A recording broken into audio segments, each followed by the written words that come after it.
আমি এনাক্ষী। আজ আমার বিয়ে। বিয়ে করছি অমিতকে। Amit gazetted officer.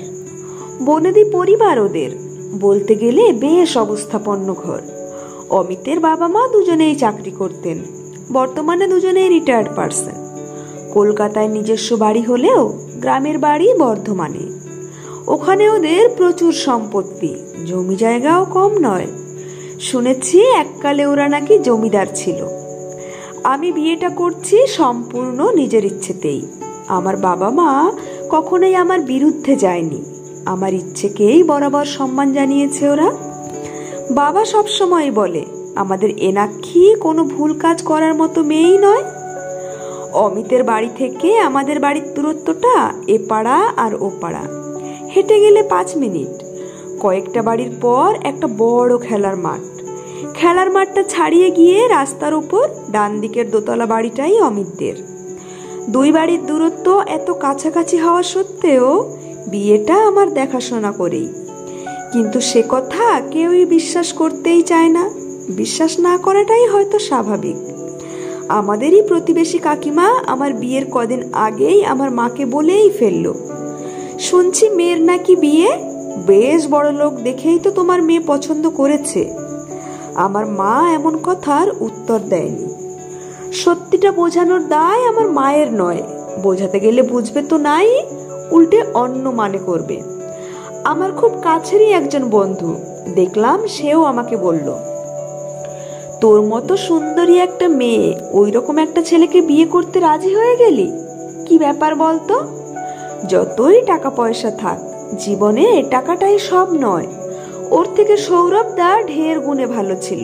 বাবার একমাত্র ছেলে, হয়তো ছোটখাটো একটা চাকরি করে, তুই তাকে না করে দিলি। সৌরভ মানে আমাদের কলেজেই পড়তো, আমার থেকে 2 বছরের সিনিয়র।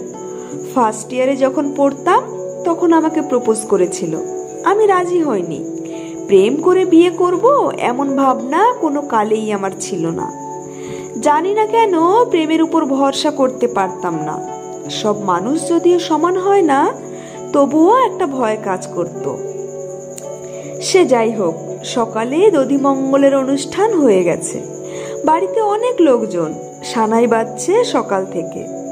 গায়ে হলুদের তত্ত্বও এসেছে, সবাই তত্ত্ব দেখছে। কিছুক্ষণ পর গায়ে হলুদ পড়বে। মনে মনে ভাবছি বিয়ের কত রীতি, কত আচার। ও বাড়ি থেকে তত্ত্বে পাঠানো কাঁচা হলুদ রঙের শাড়িটা পরেছি। গায়ে হলুদে পাঠানো তত্ত্ব দেখে অনেকেই কানাঘুষো করছে, কানেও আসছে কিছু কথা। কে যেন বলল, বড়লোক বাড়ির বউ হয়ে যাবে, তা এসব তো দেবেই। প্রেম না করলে ওর বাবার ক্ষমতা ছিল ওই বাড়িতে মেয়ে বিয়ে দেওয়ার। বাড়ির প্রত্যেকটা মানুষের ইনকাম আছে। সবাই শোনা ডিম পাড়া হাঁস। ভাগ্যিস মেয়েটার রূপ ছিল, ওতেই তো পটিয়েছে। বাড়ির প্রত্যেকটা মানুষকে বশ করেছে। সুচ হয়ে ঢুকে ফাল হয়ে বেরোলো। তা না হলে কোনো বাবা মা জেনে শুনে ওই ছেলের সাথে বিয়ে দেয়? কথাগুলো আমি শুনেও চুপ করে থাকছি। মানুষ অনেক কিছুই বলবে। আজকের দিনে এইসব কথা কানে নিয়ে কিছু বলতে গেলেই এমন একটা সিন ক্রিয়েট করবে, তার থেকে চুপ থাকাই ভালো। আসলে বিয়েটা আমি নিজেই করছি, আর আমার বাবা মা জেনে শুনেই অমিতের সাথে বিয়েটা দিচ্ছে। আমি বাবা মায়ের একমাত্র মেয়ে, মধ্যবিত্ত পরিবার। বাবা খুব কম বেতনেই একটা প্রাইভেট সংস্থায় কাজ করে। বাবা মায়ের প্রথম থেকেই ইচ্ছে ছিল আমাকে মনের মতো করেই মানুষ করবে। মা বলতো, মেয়েদের বিয়ে দেওয়াটাই বড় কথা নয়, প্রতিষ্ঠিত হতে হবে, নিজের পায়ে দাঁড়াতে হবে। একটা ছেলে যা পারে একটা মেয়েও তো তা পারে। জীবন কোন পথে এগোবে কে বলতে পারে বলুন তো? সবসময় নিজের মতো সবকিছু করতে চেয়েও করা হয়ে ওঠে না। পরিস্থিতি এমন একটা জায়গায় নিয়ে এসে ফেলে, তখন জীবনের পথটাকেই পাল্টে নিতে হয়। ভেবেছিলাম চাকরি বাকরি করব, পরে বিয়ের কথা ভাববো, কিন্তু তার হলো কোথায়? বিয়েটাই আগে করতে হলো। বিয়ের সাজে আমি সেজেছি। মনে মনে ভাবছিলাম, যে বাড়িটা আমার নিজের ছিল সেটা আগামীকাল থেকে হয়ে যাবে বাপের বাড়ি। কি অদ্ভুত নিয়ম! নিজের সবকিছু ছেড়ে অচেনা অজানা জায়গায় নিজেকে অ্যাডজাস্ট করে নিতে।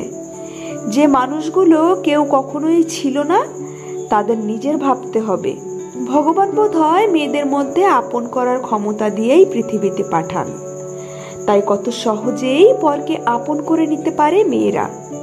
তবে আমার ক্ষেত্রে ব্যাপারটা একটু আলাদাই। যে বাড়িটা আমার শ্বশুর বাড়ি হবে, সে বাড়িটা আমার কাছে অচেনা অজানা নয়। বাড়ির মানুষজন সকলেই আমার চেনা। তারপরেও বলবো, অমিতের সাথে আমার বিয়েটা আমাদের দেখাশোনা করেই। অমিতের বাবা মা যেদিন আমাদের বাড়িতে এসে বিয়ের প্রস্তাবটা রাখলো, আমার মা বাবা দুজনেই বলেছিল, বিয়ের ব্যাপার আমার মেয়ে নিজে যার ডিসিশন নেবে সেটাই আমরা মেনে নেব। বিয়েটা ওর জীবনের ব্যাপার, তাই ওর মতকেই গুরুত্ব দেব বেশি। মা বলেছিল, ওর ইচ্ছে চাকরি না পেলে বোধহয় বিয়ে করবে না। অমিতের বাবা বলেছিল, চাকরি করবে সে তো ভালো কথা, বিয়ের পর সে তো আমাদের বাড়ি থেকেই করতে পারবে। আমি আড়াল থেকে সব কথা শুনছিলাম। একটা বড় চ্যালেঞ্জ হয়ে গিয়েছিল আমার কাছে, কোনটা আগে, চাকরি নাকি বিয়েটা। বিয়ের ব্যাপারে আমি অমিতের মা আমার সাথে কথা বলছিল ওদের বাড়িতেই। যেহেতু ওদের বাড়িতে আমি যেতামই, আমি ওনাকে কাকিমা বলেই ডাকি। ওনার কথাবার্তা এতটাই ভালো আর এত ভালো ব্যবহার, ওনাকে আমি ভীষণ রেসপেক্ট করি। উনি যখন বললেন, এনাকি তোমাকে জোর করব না, বিয়ে ব্যাপারটা সম্পূর্ণ নিজের কাছে, তুমি একবার ভেবে দেখো, মন যদি সায় দেয় তাহলে আমাকে বলো, আর যদি সায় না দেয় তাহলে কিছু করার নেই, সেটা আমাদের দুর্ভাগ্য বলেই মেনে নেব। সবকিছু ভেবে দেখলাম বিয়েটাই আগে। আমি কথা দিই কাকিমাকে আমি বিয়েতে রাজি। যাই হোক, 7-5 কথা ভাবতে ভাবতে সময় যে কিভাবে পেরিয়ে যায় কে জানে। বাড়ি ভর্তি লোকজন, সানাই বাজছে। আমি তখন বিয়ের মণ্ডপে। 7 পাক ঘোরার পর মালা বদল, হস্তবন্ধন, বিয়ের যাবতীয় রীতি পালন করে শেষ পর্বে এলো সিঁদুর দান। সিঁদুরটা পরিয়ে দেওয়ার সঙ্গে সঙ্গেই পুরোহিত মশাই অমিতকে বললেন, লজ্জা বস্ত্রটা দিয়ে মুখটা ঢেকে দাও এবার। আমার পাশেই তখন বসেছিল রুদ্র। রুদ্র আমার দিকে তাকিয়ে বলল, মাসিমণি, তোমাকে সিঁদুর পরিয়ে দিতে আজ খুব সুন্দর লাগছে। রুদ্র মানে অন্তরাদির ছেলে। আমি রুদ্রকে পড়াতাম, রুদ্র আমাকে মাসিমণি বলেই ডাকে। অন্তরাদি প্রথম দিনেই ওকে শিখিয়েছিল, আন্টি নয়, তুমি মাসিমণি বলেই ডাকবে। তারপর থেকে রুদ্র আমাকে মাসিমণি বলেই ডাকে। রুদ্রের এই মাসিমণি ডাকটার মধ্যে আমি যেন কেমন একটা টান অনুভব করতাম। অন্তরাদি আমাকে বলতো, জানোই না কি, আমার কাছে একদম পড়তে চায় না, তোমার কাছে যতটুকু পড়তে চায় ততটুকুই। দাদু ঠাকুমা তো নাতি অন্ত প্রাণ, একটু মারলে ধরলে ছুটে আসে, বলে অত শাসন করে পড়াতে হবে না, বড় হলে ও সব ঠিক হয়ে যাবে। আমি একা সামলাতে পারি না, তার উপর রুদ্রের বাবা বাড়িতে থাকে না, একটা মাত্র ছেলে, মনের মতো করে মানুষ করতে হবে তো, তাই না? আমি বলতাম, ঠিকই তো, পড়াশোনাটাও তো করতে হবে। অন্তরাদি বলতো, তুমিই আমার একমাত্র ভরসা, তোমার কথাই ও শুনে চলে। দুষ্টুমি করলে ওকে যদি বকি, জানো ও কি বলে? বলে তোমার থেকে মাসিমণিই বেশি ভালো, আমাকে একদম বকে না। আমি অন্তরাদির কথা শুনে হাসতাম।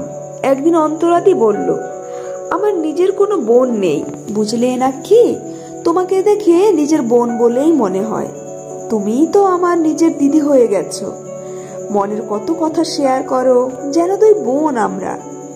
রুদ্র যেদিন খেতে চাইতো না, অন্তরাদি খাবারটা নিয়ে আমার কাছে নিয়ে এসে বলতো, এনাকে আগে একটু খাইয়ে দিয়ে তো, তারপর পড়াবে। আমার কথা না শুনলেও তোমার কথা ঠিক শোনে। আমার কথা রুদ্র ঠিক শুনতো। আমি কোলে বসিয়ে বলতাম, বাবু তুমি খেয়ে নাও তো, তাহলে তোমাকে আজ পার্কে বেড়াতে নিয়ে যাব। বিকেলে পড়ানোর শেষে পার্কে নিয়ে যেতাম একদিন। অন্তরাদি আমার উপর ভরসা করে রুদ্রকে ছেড়ে দিত। রুদ্রকে পড়াতে যেতাম ঠিকই, একটা অজানা টান অনুভব করতাম রুদ্রর প্রতি। আমাকে মাঝে মাঝে বলতো, ছেলেটাকে একটু মানুষ করে দিও, সে তোমার বিয়ে হয়ে গেলেও যত দূরেই বিয়ে হোক, আমার ছেলেকে পড়াতেই হবে। আমি চাইবো তোমার বিয়েটা যেন খুব কাছাকাছি হয়, তুমি তাহলে রুদ্রকে পড়াতে পারবে। রুদ্রর জন্য তোমার মতো মাসিমণি পাওয়া খুব মুশকিল। অন্তরাদির মনের ইচ্ছেটাই পূরণ হলো। ভগবান অন্তরাদির মনের কথা শুনেছিল। আমার বিয়েটা এতটাই কাছাকাছি হলো, অন্তরাদিকে আর কখনোই চিন্তা করতে হবে না। একদম রুদ্রর কাছাকাছি নিয়ে চলে এলো বিয়ে নামক গাঁটছড়া বেঁধে দিয়ে। ভগবান বোধহয় কিছু কিছু মানুষের কথা মন দিয়ে শোনেন। একটা প্রবাদ খুব প্রচলিত, মায়ের থেকে মাসির দরদ বেশি। কথাটা বোধহয় মিথ্যে নয়। রুদ্রর উপর আমার দরদ এখন অনেক বেশি, কিন্তু অন্তরাদি মানুষটা বড় বেয়াক্কেলে। তা না হলে এভাবে রুদ্রকে রেখে চলে যায়? কথাগুলো ভাবলেই যেন চোখে জল চলে আসে। 1 বছর আগে বাথরুমে পড়ে গিয়ে মারা গেল। ব্রেনে আঘাত লেগেছিল। 7 দিন হসপিটালে থাকার পর চলে গেল অচেনার দেশে।